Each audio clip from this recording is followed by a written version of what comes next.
had a vision to run Nigeria in a business-like manner, where we could bid farewell to poverty by understanding our differences and harnessing them to accomplish what we would not be able to do separately. My plan. Under my presidency, I want to focus on 5 key areas: unity of Nigeria, security, economy, education, and devolving more resources and powers to the federating units.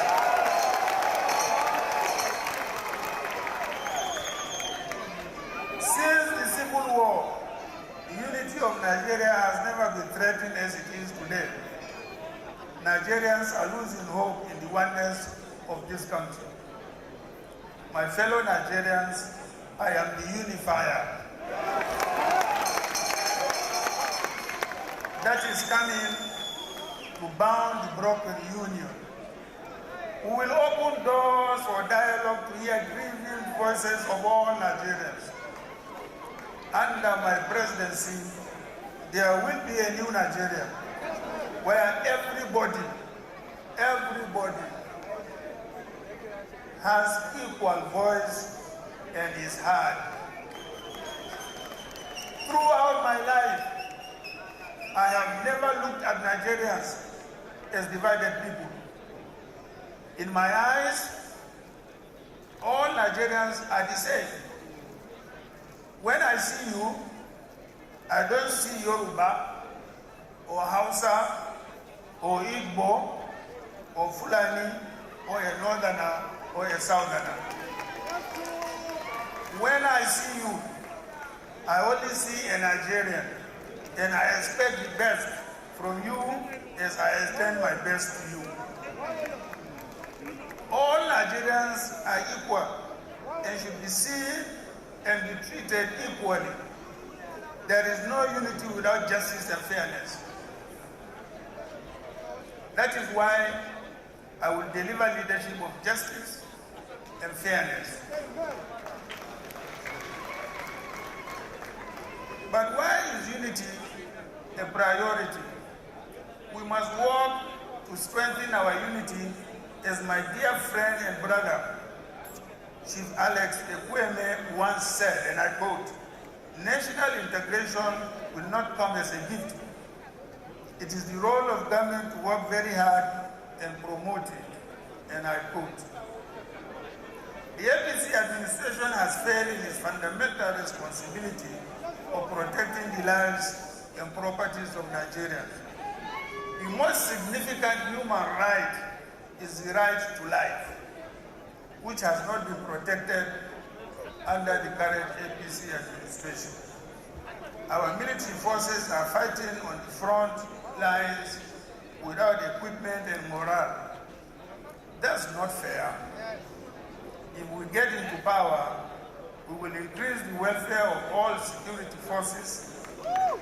We will use modern technology and intelligence to combat insecurity. We will also increase the number of personnel of our security agencies. Why security? Because national security is the first sign of a functional government. And while it does not exist, you must not blame those who threaten it. We can only blame a government that allows it to be threatened. And if I'm elected as their president, insecurity is one thing I will not tolerate.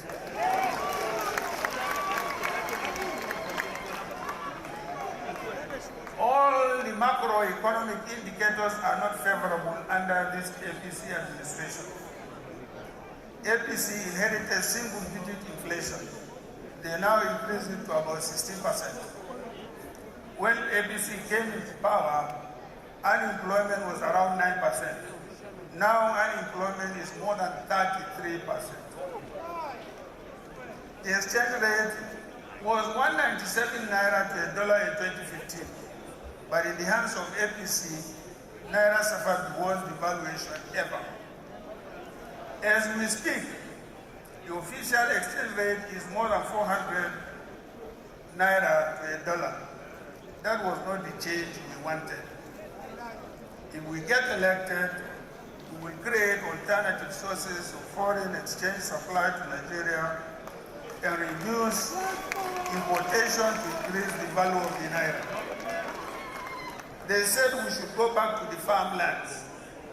How can you ask people to go to the farms while you have not secured the farms?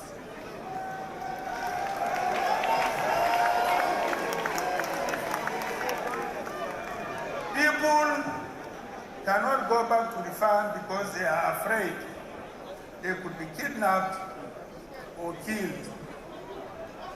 Under our leadership, we will ensure absolute security because that is the #1 condition for economic prosperity. We will provide access to mechanized farming systems and develop the agricultural value chain. We must diversify our foreign exchange sources through exports of processed agricultural products. When APC came into power, Nigeria's debt was 12 trillion, and now they increased it to 32 trillion. They still want to borrow more. Under our leadership, we will reduce government borrowing. Too much borrowing comes at the detriment of the future growth of our country. We will operate a liberal economy that allows businesses to grow through lower taxes and charges for small businesses and low-income earners. We will encourage the expansion of the private sector to spur economic growth. For our population to have positive impact, we must equip our people with modern competitive skills and provide the right environment for them to thrive. As Chief Abiola once said, and I quote, "We in Nigeria must not allow ourselves to be left behind," and I quote. If you look at our present state, you will agree with me that the world and certainly even the rest of Africa have left us behind. More than 100 million Nigerians are either unemployed, underemployed, or unemployable. How could ever increasing population be of added value if we do not create opportunities for our people? I know how to create jobs. I built several successful businesses and companies within Nigeria, and because of which thousands of people are gainfully employed. If I can manage my businesses well, I can manage the Nigerian economy well. Education should be given free to every Nigerian, at least up to the secondary school level. I know the value of education. If not because of education, what kind of value would someone like me, a poor child from a small village, would have added to Nigeria?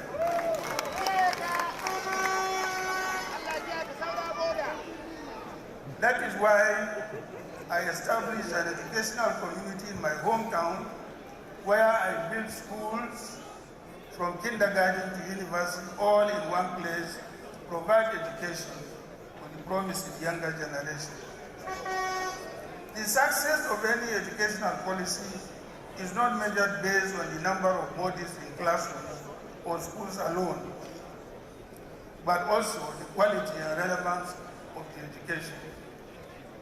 That is why we will invest in improving access to quality of education.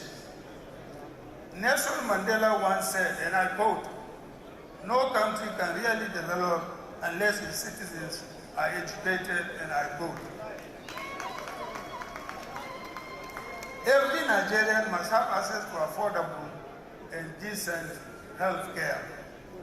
No Nigerian should be afraid of falling sick just because they cannot pay for the hospital bill.